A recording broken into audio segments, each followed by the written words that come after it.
I like to tell my story because it on the farm things can go from what you perceive as really good to really stressful, really bad in a quick hurry. And I want others to know that it's okay to seek out help. It's okay to be struggling because it's very common. It happens to a lot of people, and when that does happen to you, know that there's resources out there that can help you.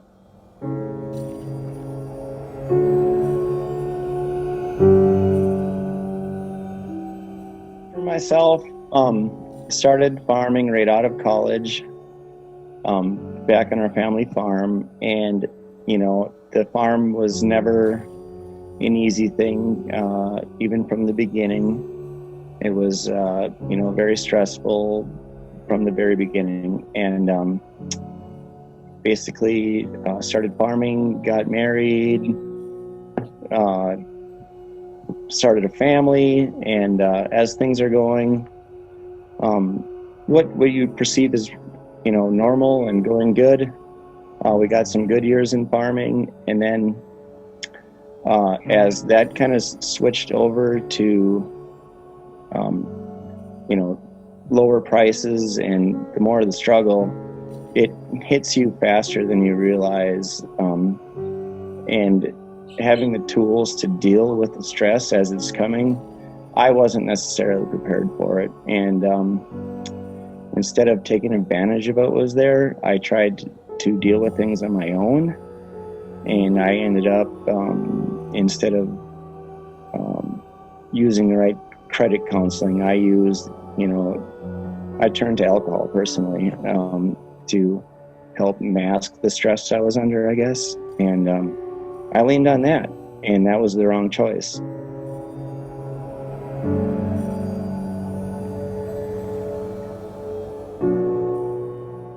And in agriculture, the alcohol is a common thing that you go to a lot of places, even in general meetings, there's a lot of times there's alcohol served, and it's not uncommon to stop over to the neighbor's farm and have a beer, and which is completely good and normal, and people should do that. But for me, I started to use that as my medication. I started to use that as one beer became maybe a couple of vodka tonics at night, which all of a sudden, as the stress got higher, my alcohol content got higher.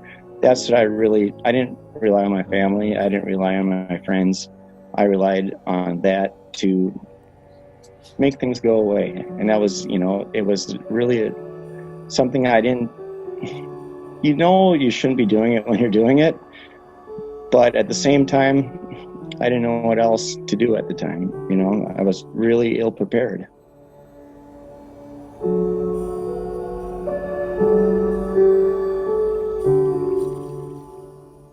For me, my wife Sarah was a big help.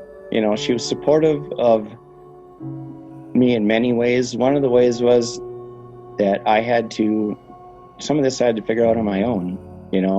I had to be the person that made the ultimate changes.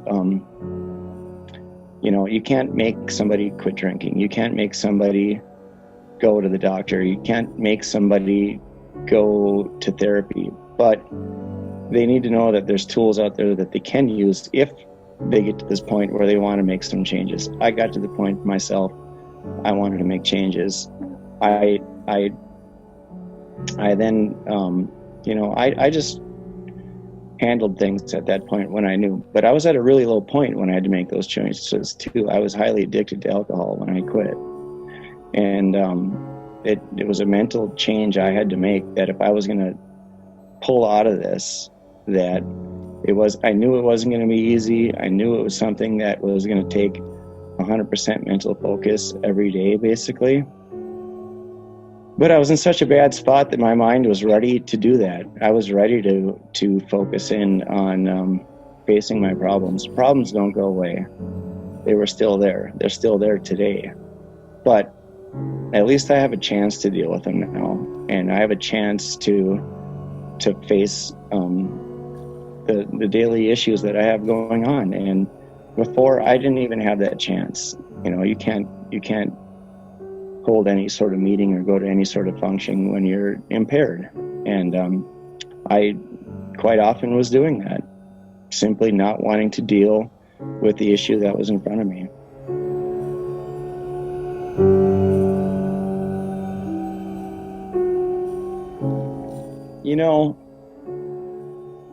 Honestly, until I wanted to change, it wasn't going to happen. But at the same time, for me, sometimes you would feel, you still deal with this. I deal with this today, to this very day, of stress and anxiety. How I'm going to get through the day. Self-worth is tough, but as a loved one, let that person know that they're loved, that they matter, that they're more than just sometimes when you're in a financial stress crisis, whatever you want to call it, you feel like your only value to somebody is monetarily, meaning how are you going to pay that bill? How are you going to make your obligations correct? So you feel monetarily responsible, and that's your only worth. But you're worth so much more than that. That's just one thing. That's something you have to deal with. We have a family that we have to deal with, our kids, and letting them know that there's so much more that a person can bring to this world than just paying the bills. It's being there, being a father, being a husband, being a community member again. A lot of that very important stuff you can lose track of over the course of 6 months to 2 years, and it's you can lose everything in a quick hurry.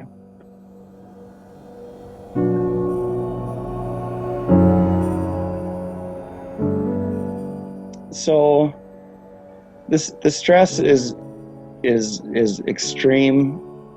So imagine you're under just everyday stress that everybody feels. Everybody has a certain level of stress every day, which is good to a point. And then you throw on financial stress if you're under a bit of that. And then all of a sudden you have harvest stress on top of that. All of a sudden you have 3 levels that are all equally important and all equally in their own right take a lot of mental focus and a lot of mental fortitude, basically. And if you aren't able to focus on that and use other ways to mask or medicate those, you're not going to be able to handle it. You're just not. I can't even describe the amount of what it's like. There isn't a way to put it into, because on a family farm, you feel responsible not just for the bill that comes in the mail. You feel responsible for generations of your family's efforts that are involved in this operation. So, if the co-op doesn't get paid, the co-op doesn't get paid. But all of a sudden, if you lose your family's farm, that's a whole nother level of stress and obligation that you can't quantify, basically. There's no way to even, for somebody to, the personal responsibility you feel for a failure that sometimes can honestly be out of your hands, or you just have lost you're mentally, at times you're mentally ill and you cannot deal with it in a proper manner. And you feel alone. You feel like you're the only one. Day to day, to know you have a workload that's unbearable when you're operating at 100% and you can barely get out of bed. Those are tough conditions to operate under. You have to be able to get up, get a family ready, operate a business, all while you can't hardly deal with getting out of bed.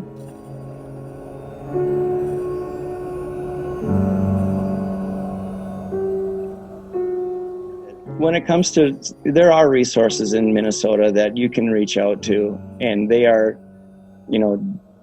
hotlines you can call that are going to give you real help right away, and they're going to get you in touch with long-term help. It is so necessary when you're under those extreme pressures that you're feeling and you're not meeting your just life obligations and you're using other forms to cope with it. It's time to call somebody and find if you can't afford it, there are places that will help you that are free of charge. There are other avenues that once you get the ball rolling with help, everything gets a lot easier as far as dealing with the problems at hand. And that can even be reaching out to a family member saying, I'm overwhelmed right now. I don't know if I'm going to get this crop off as it is, the condition I feel I'm in. If they don't know that, they don't know they need to help either. And if you're there, by simply hinting that you're crumbling, sometimes people don't get hints. Sometimes you got to ask for help. And I encourage anybody that is out there struggling, ask a friend, ask your best friend, ask your family, ask me, find somebody that you can talk to. And because people, when they know, they will be willing to step up and help you out.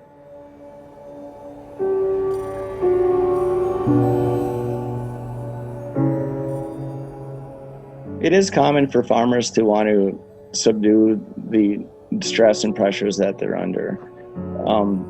At the same time, if you talk to many professionals, they'll tell you that they're surprised when people do reach out, how much people are willing to open up and talk about what is going on and what they're feeling. So it's not that they won't talk about it, it's making that first step. It's the same basically with, I feel, everybody that needs help with their mental health. You know you're in trouble. You know you need the help, but making that first step, it's common if you have a health problem of any sort to avoid going to the doctor. It's just human nature. So making that first step, a farmer's no different than a doctor, than a lawyer, than a construction worker. It's making that first step. And once they make that first step, you feel that sense of relief. You feel the sense of there are somebody there with you to help you. And so I don't necessarily know if it's a farmer-only thing. I think it's human nature. People do talk about, in the rural areas, the farmers, when there is a stressful situation, people don't, part of the secrecy part is a lot of times the stress is financial and people don't want to deal with financial stress issues publicly. That's very common. I'm not going to go to you and say, open up your checkbook. I want to see why you're stressed out. When you're a farmer under stress, people put two and two together in a hurry that it's financial stress that you're under. Most farmers are pretty happy when corn's at $6. But when it's at $2.65 and the crop is kind of short and the weather's bad, hey, I know what stress you're under. You're under financial stress, and that's not as easy one to talk about. And that's why there is where it entails the stress, the secrecy part. You don't really want to open up about your checkbook and those type of things.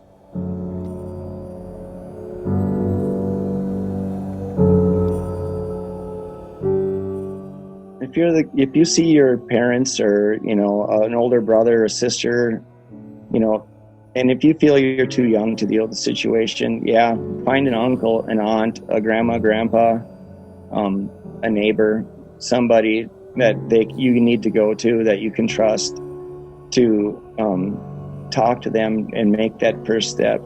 And if they don't do anything, talk to the next person. Keep trying for your parent, for your brother, for your sister, because they need it, because it takes a lot for somebody to make that first step. If you are the brother, the sister, the mom, dad, it takes a lot to confront somebody that is crashing, they're burning, they're in, their world is falling apart around them.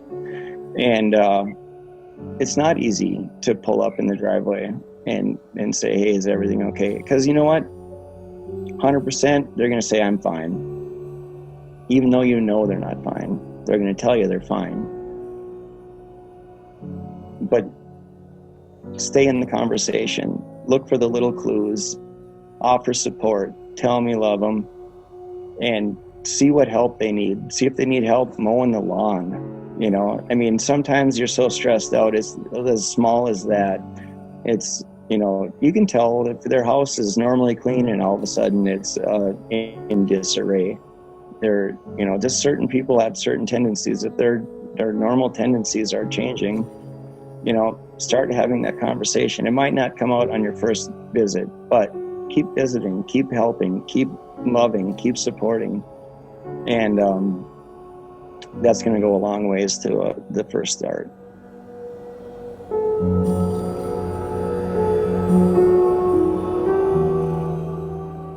Farmer suicide is higher than average than other professions. When you're dealing on a high, I mean, I would never say I was suicidal, but you do look at things like your value of your life or the value of your being and question your want to be here. I don't know. I think that's different than suicidal. And that takes a lot to deal with that. When you feel like your worth is so little that you don't feel like you should be alive. Not that you want to kill yourself, but you have a self-worth that is so low that you don't even know what the point of being alive is. And that is where people get to. And that is I can tell you from experience, it's not a fun spot to be in life. You have beautiful kids and you have a beautiful family and you still barely want to be alive. That's not okay. People shouldn't have to feel like that. I shouldn't have to feel like that. You shouldn't have to feel like that. No one should have to feel like that any day of the week. I still have days like that to this day. You know, what's the point of this? What am I doing? And but now I don't turn to a bottle of vodka to deal with it. I face my tasks for the day. I work hard. And at the end of the day, I feel a lot better about myself. You know, instead of medicating and drowning in my own sorrow, I can, you know, have some tools to work through some stuff. Farmer suicide is real, and I know people that it's affected, and you know, once somebody's gone, they're gone, and we all need to take the time to make sure as best as we can that we're watching out for our loved ones, our friends and neighbors, to make sure to the best we can that doesn't happen.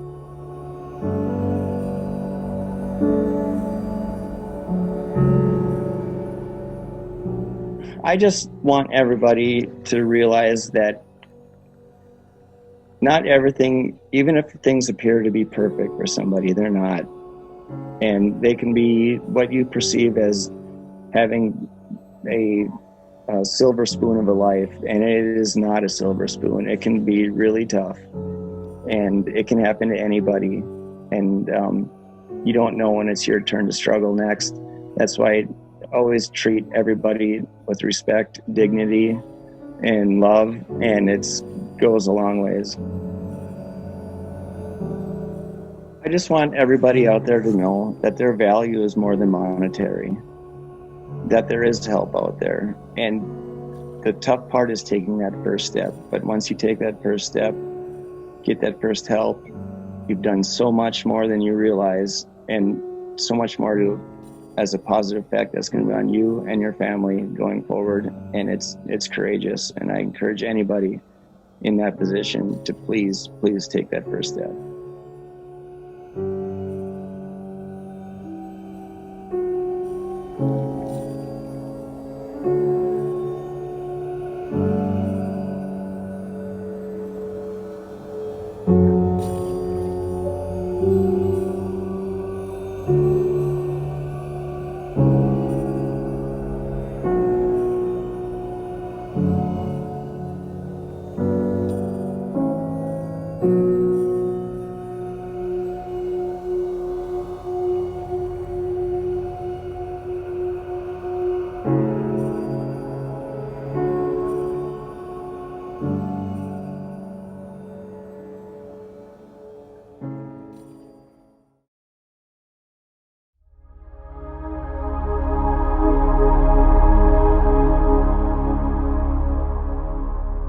Well, what I see primarily with the farmers and their farm families that I work with is a real sense of being overwhelmed. In many, there's a sense of hopelessness that the ag economy will recover from the current state. And so a lot of difficulty with just day-to-day operations. The depression can come out in a lot of different ways, and sometimes it's more of an anxiety-related issue as well, but a lot of difficulties in marriage relationships, difficulties in maintaining the farm, difficulties in relationships with children. It kind of runs the gamut.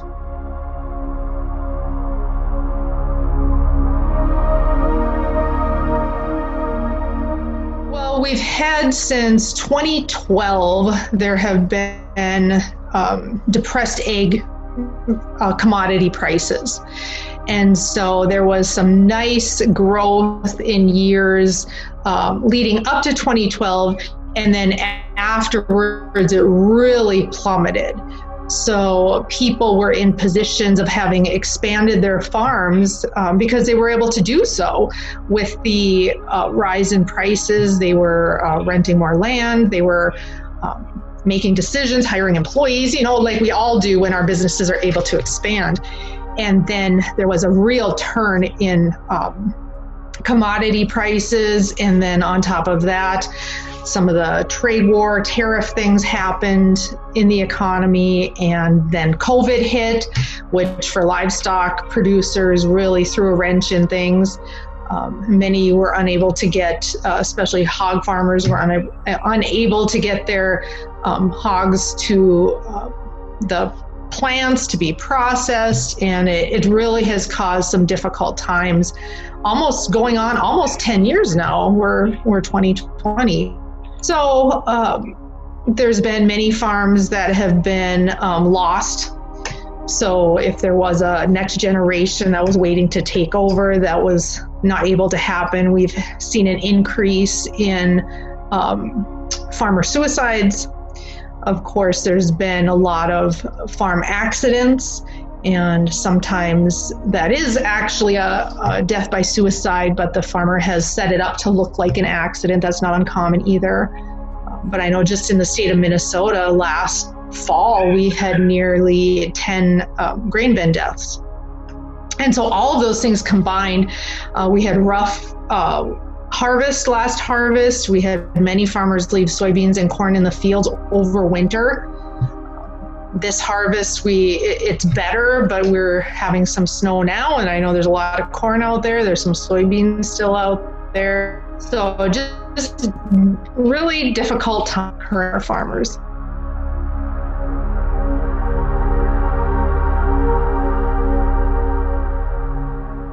For the farmers themselves, it can be as simple as thinking about if you have a job and you're getting paid an hourly wage, and one day you go to work and they're telling you that you need to do the same amount of work, but you're only going to get a half or 75% of the pay that you've been getting.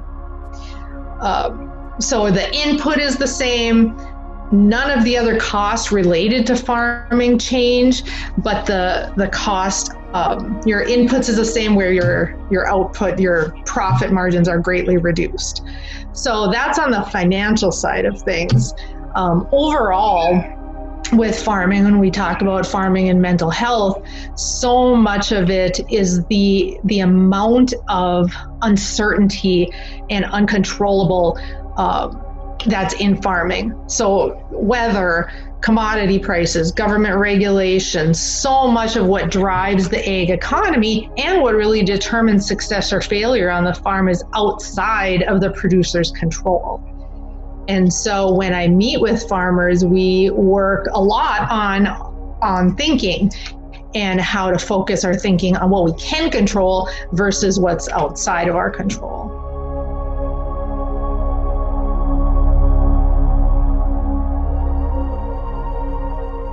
When you see any change in baseline functioning, so when I talk to people, I I explain it like this. Like when you know someone, you know their personality, you know their appearance, you know their habits generally. And when you start to see a change from that baseline functioning, that's the time to really perk up and pay attention. So with our farmers, you may see things like on the basic needs level, their eating has changed. They're not sleeping. A lot of the farmers I work with just do not sleep. Or on the flip side, they're very depressed, and it's difficult for them to get off the couch and out to do chores and do the work that needs to be done. So some of those basic needs will be different. Their appearance may be different than how you're used to seeing them. More isolating. So this might be someone that you saw at Cenex every morning having coffee with the guys prior to going to work, or they may be church attendees, and lately you just haven't seen them. They're not around like they used to be. They're not around the implement or the elevator. And so you're noticing that, hey, there's something different, something's going on there. So really all those changes in baseline functioning, the appearance of the farm, maybe the farm was kept up and in good shape, and now you're noticing some disrepair of fence lines or of equipment. Maybe the crops aren't getting off the field, or the hay like normal, they would be on top of it, and they're just not there anymore. That's an indication. Another very directly farm-related indication would be an unexpected or unexplained abrupt sale of land or livestock or equipment that just didn't seem like it really fit into the plan. But all of a sudden, it's, things are for sale, or they're dispersing assets, livestock, things like that.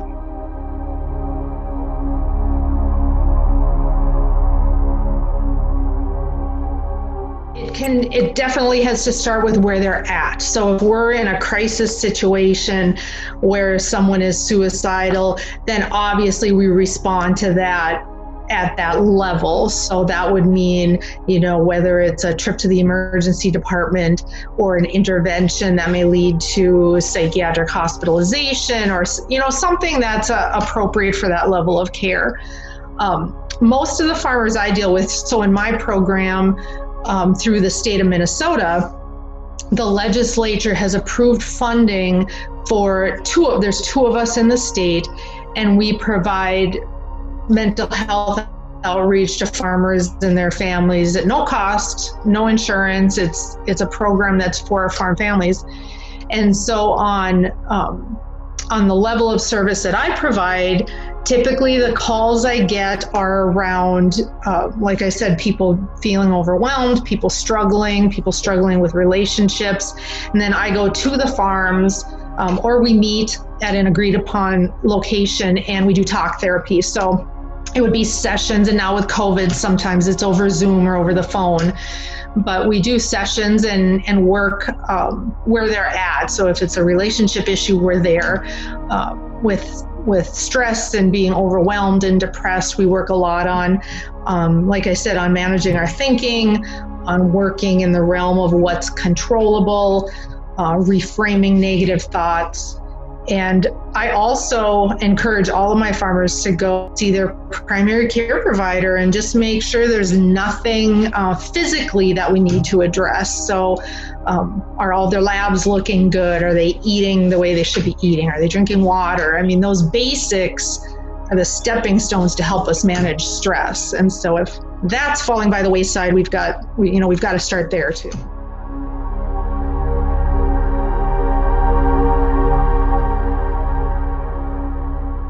It's hard, and I get that. I'm a farm girl. My parents farm up by Bijou, North Mahnomen, and so I would struggle to do this job without having that kind of inside look or inside knowledge, I guess, of growing up on a farm.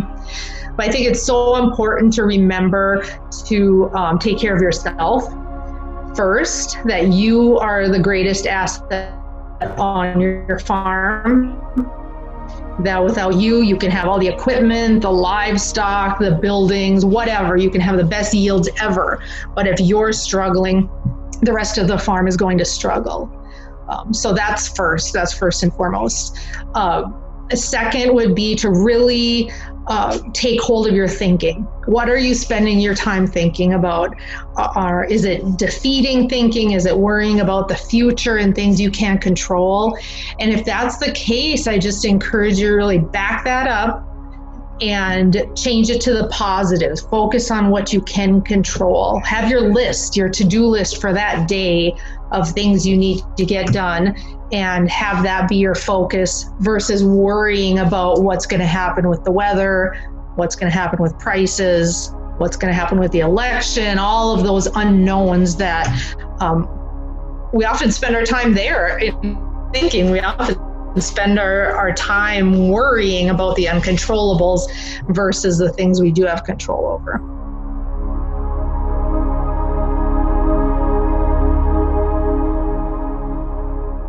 Definitely reach out and check in with them. So a lot of times we hear, that people kind of saw signs or saw things that worried them, but they didn't know what to say and they didn't want to overreach.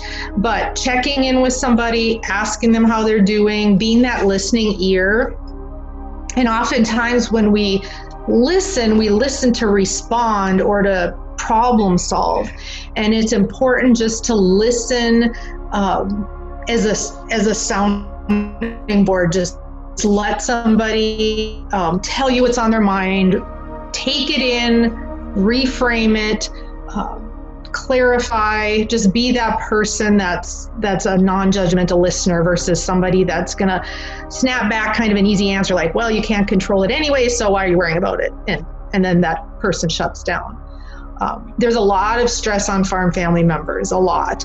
And so often we're working on communication skills with each other. It's a unique situation where on farms you're living together, working together.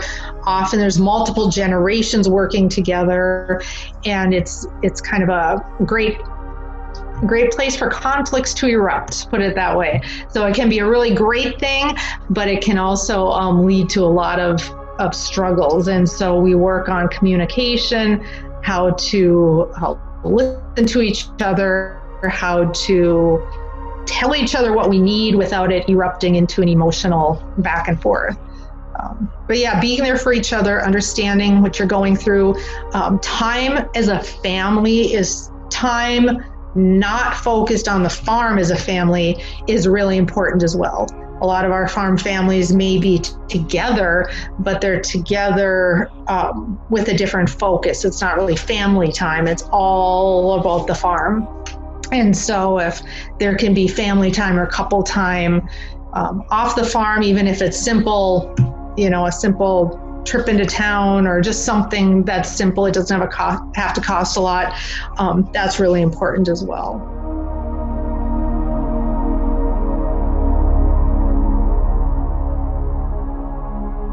So it's not helpful, either if you're the person that's struggling or if you're a family member, it's typically not helpful to really dwell in emotion. And so when we talk about making change, and especially changes to our thinking, it's important to understand the relationship between our thoughts really dictate our feelings. And our feelings then follow through and dictate how we'll act or how we'll respond, and often that reinforces our thinking. And so when there's a lot of emotional, intense exchanges with each other, or when you as a person are kind of living in a lot of emotion, it makes it very difficult to problem solve, to prioritize, to be rational, and can erupt into a very large issue. So it's really important to try to keep that thinking brain engaged versus the feeling emotional brain, especially during times of busyness like harvest or spring's work, when there's just a lot going on and emotions can flare pretty quickly. Then the other thing is just open communication. So the don't of that would be to avoid or to isolate That's the worst. Sometimes we feel like we have so much on our plate, we just don't want to talk about it, we don't want to deal with it, and we kind of go into our corner and don't communicate with people. And that's a problem. It's a problem for the person struggling themselves when they isolate, and it's also a problem for the family. And so it's super important to be engaging each other, to be checking on each other, to have open communication, making sure that you're engaging in decisions and that there's dialogue and you're not isolating.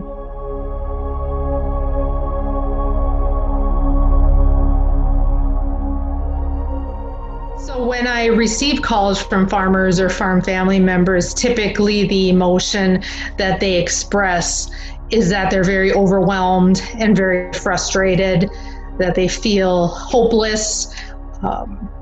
And it's just that feeling of, I can't do this anymore. I can't keep going like this. So it might be that they're having more symptoms of depression and that hopelessness side, or they might be having more symptoms of anxiety with a lot of worry, a lot of obtrusive thinking. And they've reached that point where they just really feel like they need help, which for farmers, it takes a lot for them to reach out for help. They're a group of people that are very accustomed to solving their own problems, plowing through whatever is going on and just making it work. They don't often seek help from other people, especially around emotional issues. And so I take that very seriously when I do get a call, that it's taken a lot of courage to be vulnerable enough to pick up the phone and reach out.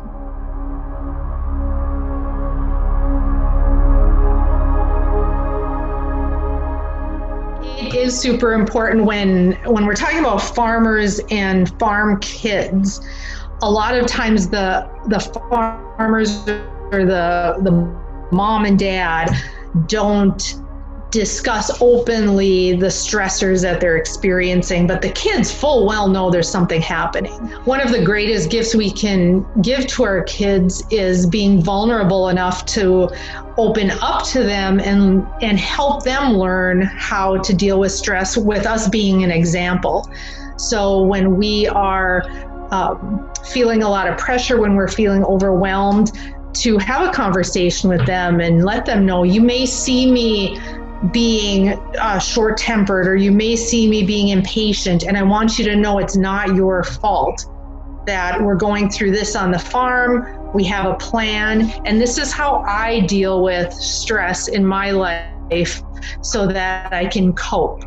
And so whether that's going for a walk every day, whether that's listening to some podcasts or audiobooks or deep breathing, whatever healthy coping we use to deal with stress, we want to share that with our kids, so they mimic that when they have stressful times in their life. And we just really need to be careful on the flip side that we're not coping in negative ways, and that would be things like drinking in excess, or drug use, or any addictive behavior like gambling that people use to cope with stressors, because that we also emulate that for our kids, and we don't want them to learn those negative coping strategies.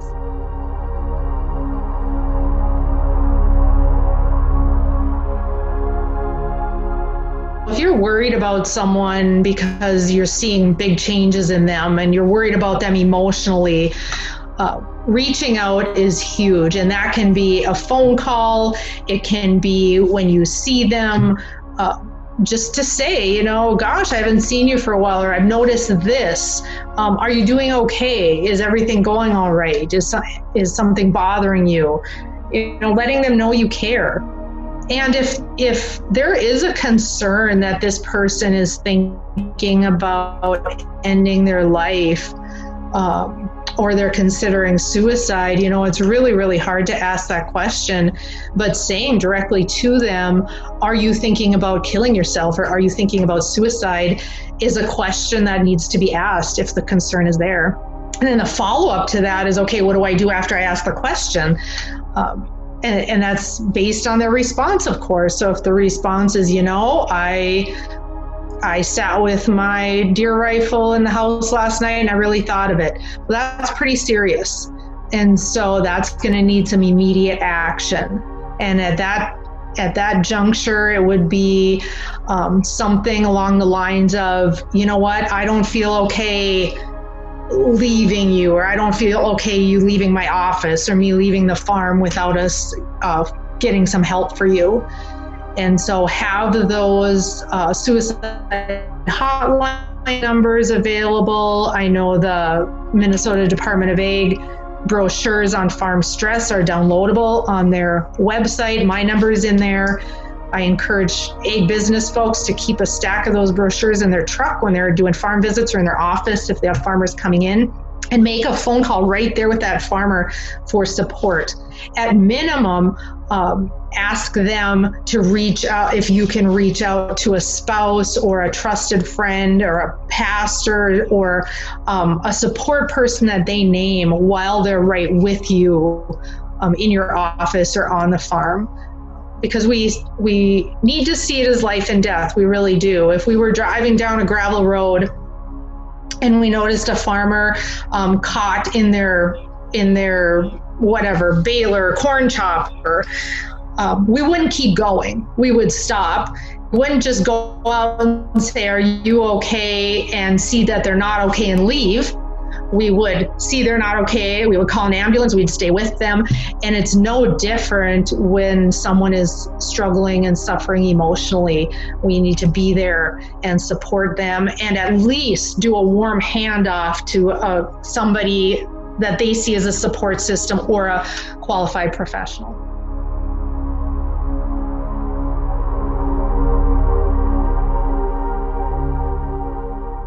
We want to say, it's going to get better. It's going to get better. And the reality is, from a farming perspective, we don't know. We don't know if it's going to get better. And I work with a lot of especially dairy farmers who are having to stop dairy farming. However, what I do find is finances. You and your family have a purpose in this world. And the farm is a legacy, yes. And I've seen a lot of farmers transition from things like dairy into other things and still keep the farm and still keep the land. But I think it's just important that things will look different in a week. They'll look different in a month. It may not turn out the way you want it to. We may not see a rise in prices. We may not see changes in land values, whatever the case may be. However, things will be different. You are still a family. You have a purpose, and you have a legacy, and that doesn't change based on the external stressors of farming. The most important thing is that you are taking care of yourself and each other. I also do a lot of work with ag business folks, and often you're the recipient, our ag business community is the recipient of hearing a lot of the stressors from farmers. I mean, I have farmers that'll talk to the guy at the elevator, the seed salesman, long before they'll talk to their spouse about what's bothering them. So I think we have a lot of folks in ag business right now that are feeling the burden of giving bad news sometimes to farmers that they've known for many years. And that's tough. So along those same lines, it's important to take care of yourselves and to watch for those warning signs in your farmers. So if you're not seeing your farmers like you used to, if they seem very different from the last time you saw them or met with them, just take note of that and check on them. Reach out, let them know you're concerned, ask how they're doing, because you'll see things in a way that other people won't.